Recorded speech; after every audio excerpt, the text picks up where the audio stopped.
Hey everybody, it's Lon.TV, and it's time for your weekly wrap-up, and I want to begin, as I always do, by thanking our newest Patreon supporters, and I hope I get everybody's name pronounced correctly here. We have Stephen Gillowy, Tomas Krumpolk, Paul Greenslade, Keith Robinson, Jeffrey Marigildo, and Don Hamaguchi, who upgraded his pledge to the Patreon. I want to thank all of you for your generous contributions and all of you who are contributing on a regular basis, as well as all of you who watch on a regular basis too, because we're having a really good month of growth here on the channel, and I'll cover a little bit of that in a few minutes when we get into my On My Mind segment. So I didn't do a wrap-up last week because I was away, but I did give you a whole week's worth of content where I built a PC with a little test bed. We did a low-cost i3 Intel build, and then we added on to it throughout the week. I'll put that master playlist down below so you can find all of those videos. So we started with nothing and then went over to a 1050 Ti GPU, and then we went and did a whole GPU shootout to see which GPU might be best paired up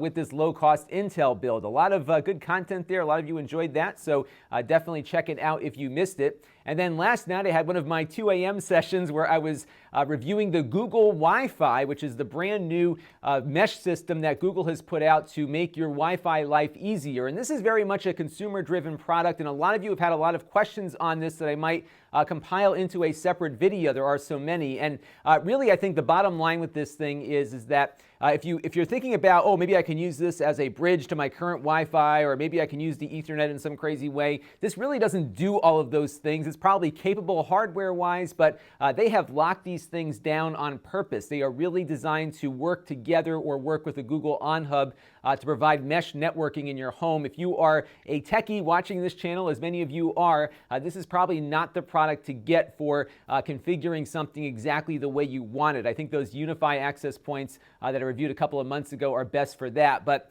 this is a very good choice for people that are having Wi-Fi issues that just want a turnkey solution and get it working. This might actually be a really good option for a lot of folks, and I'll cover more about this probably next week or the week after as I get a few more questions in on it, so stay tuned. And now it's time for a few things that are on my mind. We were down in Florida last week, so I took a mini diversion to Disneyworld. We went 3 days to the big park with my young daughter. She's 3.5, and my 7-month-old. It was quite an exhausting thing for the parents, I will say, but a lot of fun for the kids. And they have really brought in a lot of technology into the parks here, especially for mobile devices. They've got a great app. It's been around for a little while now, but I really got a chance to put it through its paces while we were there for a couple of days. And the location is very accurate. You can get good walking directions around different parts of the park. You can see what availability there are for restaurants as well as the rides. And while we were there, they updated the app to start using Bluetooth technology from everyone's phones that are in line for these rides to give better and more accurate wait times for all the rides that you might want to go on. So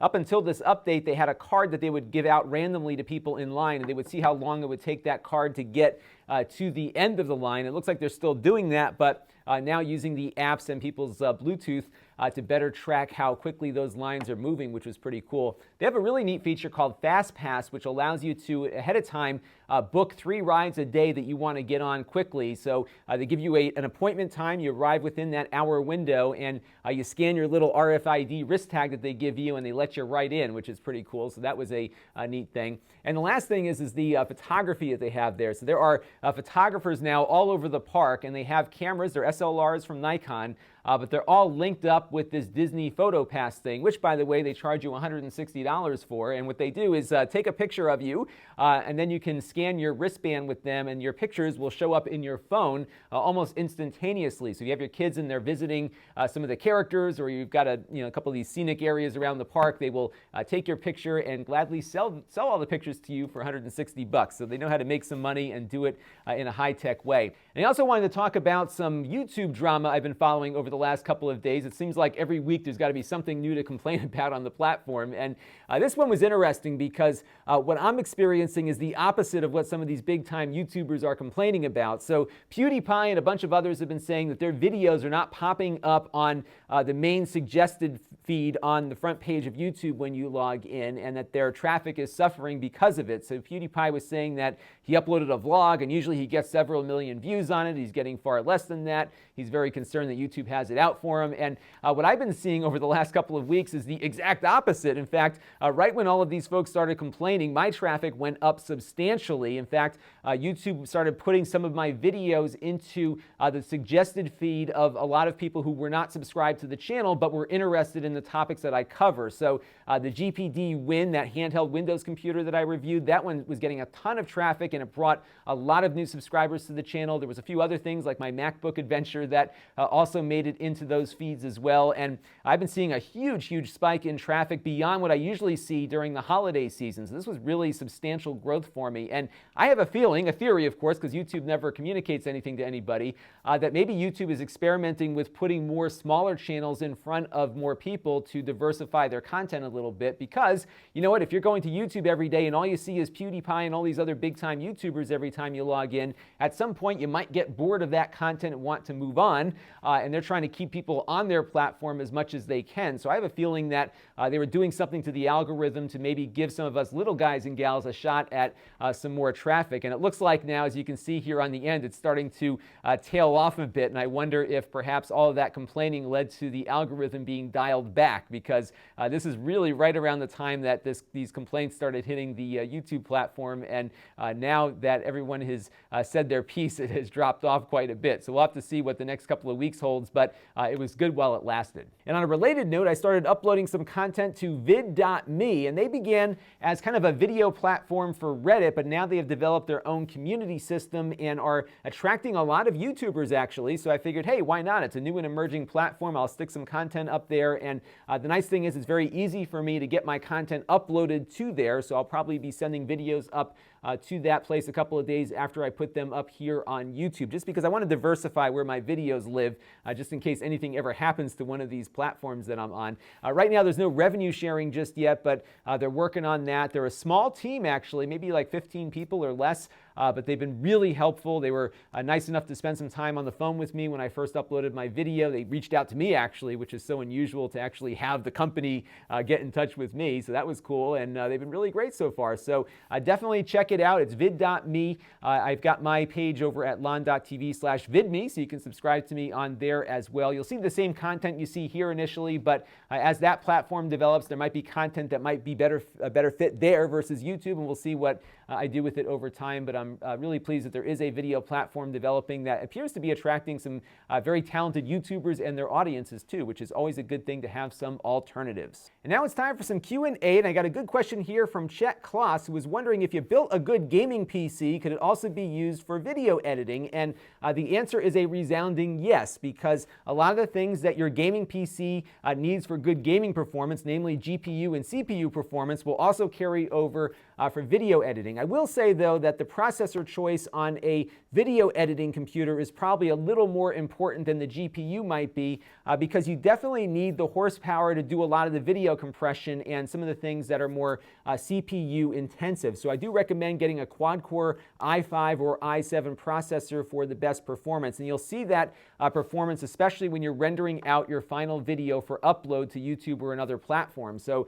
I often edit video on my little MacBook when I'm on the road, because the kind of editing that I do for the channel is mostly just stringing clips together, and that editing portion is very quick and speedy, but the upload takes forever because it takes forever for that little MacBook to render the final version of the video. So my i7 big iMac over there does it really quickly because it's got a pretty fast desktop Skylake processor in there to get those videos processed quicker. So I think, look at a quad-core chip for the CPU. GPU is actually pretty important also if you are doing special effects like titling and 3D graphics and whatnot, because a lot of these motion graphics applications like After Effects will make use of the GPU to speed things up. You'll get a better real-time view as to the titling that you're working on, and it will definitely speed up your workflow. So I think if you were to build a gaming PC, I would look at getting an i7 processor, quad-core, along with maybe a 1060 GPU. You could probably build that for about $1,000 or less, and you'll have a really nice system. So load it up with as much RAM as you can afford,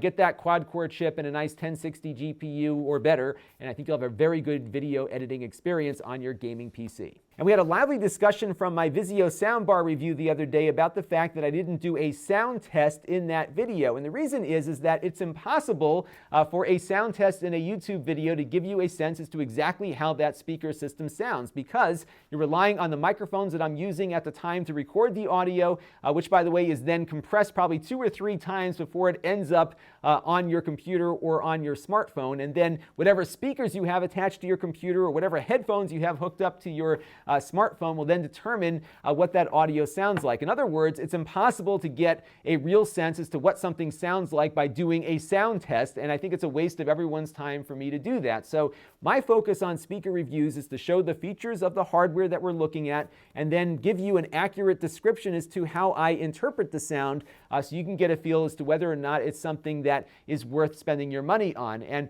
the approach that I take to describing sound is not that of an audiophile, because I think for a lot of the audio systems that I'm reviewing here on the channel, they are inexpensive consumer products, and I'm going to approach the description of the audio in a way that I think would make sense to a consumer who's looking to spend a little bit of money on something and wants to know whether or not it's worth the investment. So that is the approach that I am taking with these things, because again, I think it's just a waste of my time and yours to try to do a sound test of something that will not sound anything like the product does by the time it reaches your device. And I got a few other questions from folks about that Vizio soundbar review, specifically looking for some alternatives if you want to play some of the higher end audio formats or want a good, decent, cheap 4K option for building your own little home theater. And what I'm using down here in my studio, in my home theater nook over there, is a Yamaha RX V381BL. It costs about $280. It's a low-powered system. It's only a 5.1 channel system and only 70 watts per channel, but it supports 4K video. It supports the latest 4K copy protection, so all 4 of those ports you see on the back there can work with your 4K television and 4K devices. It even supports HDR. It sounds pretty decent if you've got the right speakers paired up with it. It's not going to blow your socks off, but it's good enough for a small space, and definitely a good alternative to a soundbar, given that right off the bat you get more inputs. It also supports DTS HD and Dolby True HD, so you get all the lossless audio format support on it, analog inputs of course on there too, and it doesn't do anything to the video. It is strictly pass-through, so if you are hooking up your game console, you won't get any lag or anything, because there's no upscaling or video processing going on between it and your TV. So a really good choice for putting together a home theater. You do need to buy some speakers for it, of course, but I think you could probably piece this thing together for around the same price you might pay for an all-in-one soundbar system, and then over time be able to upgrade different components of that system as you build it. And that will lead me to my Q&A for you. I would love to get some suggestions of good speakers that you should look at to piece together one of these systems. Maybe let's try to shoot for a under $600 build here of a home theater system, including the subwoofer. So let me know some thoughts down in the comments below for your front, your rear, your center, and your subwoofer suggestions, and maybe we'll do something with those suggestions in the near future. And if you want to help the channel, you can go to Lon.TV/Patreon and make a monthly contribution to the channel. We also have a one-time funding opportunity over at Lon.TV via YouTube fan funding. If you just want to do a one-time contribution, definitely let me know if you make one of those contributions so I can add you to the credit roll at the end of the month and thank you on the wrap-up, because YouTube doesn't always tell me when you do it. We also have a thing going on with Plex right now. So if you go to Lon.TV/Plex and sign up for an account without a credit card, we will get a small commission for that. There's also a gift option too. So if you want to give a lifetime Plex subscription as a gift to somebody, you can go to Lon.TV/Plex gift and gift it to someone you love in your life, and I'm sure they will love you for it. And we get a commission on that as well. I think they're having a sale right now too, so you'll get a lower rate on the cost of that Plex subscription right now if you act today. We also have the gift finder over at Amazon. They've got a really nice thing set up for getting all of your gifts picked out for your loved ones, so definitely check that out as you're doing your holiday shopping. And of course, we've got ways to engage with the channel. I'm trying to come up with a way to more efficiently deliver the email to you, because I haven't done one in about 3 or 4 weeks, but definitely sign up on that email list. I'm going to try to get my arms around that project in the next couple of days and start emailing more often. Not too often, but definitely sign up there. One of the things that I'm I'm thinking about doing is coming up with an automated daily email that will send you an email anytime I upload a new video. I was thinking that might be something of value for those who don't like to miss anything that I do here on the channel, so I will keep you updated on that. I'll probably email you about it through the email list. We've got my Facebook page, which I'm having a lot of fun with at Lon.TV/Facebook. I put some of my unboxings up on there. We have the Reddit page at Lon.TV/Reddit and the store, which I need to restock very soon with a bunch of stuff that is sitting in the back there, so stay tuned. A lot of the things that I review on the channel that I bought, I then resell through the store at a reduced cost, so be on the lookout for some changes on there. And of course, we've got my extras channel at Lon.TV/extras, where I put up unboxings and a few other things as well. So that's going to do it for this week's weekly wrap-up. Believe it or not, I am still exhausted from this vacation with those two kids. I love them both, but they take a lot of energy out of you when you're traveling, so hopefully I will get rested up and give you a whole great week of new content on the channel here. This is Lon Seidman. Thanks for watching. This channel is brought to you by my Patreon supporters. If you want to help the channel, you can by contributing as little as $1 a month. Head over to Lon.TV/Patreon to learn more.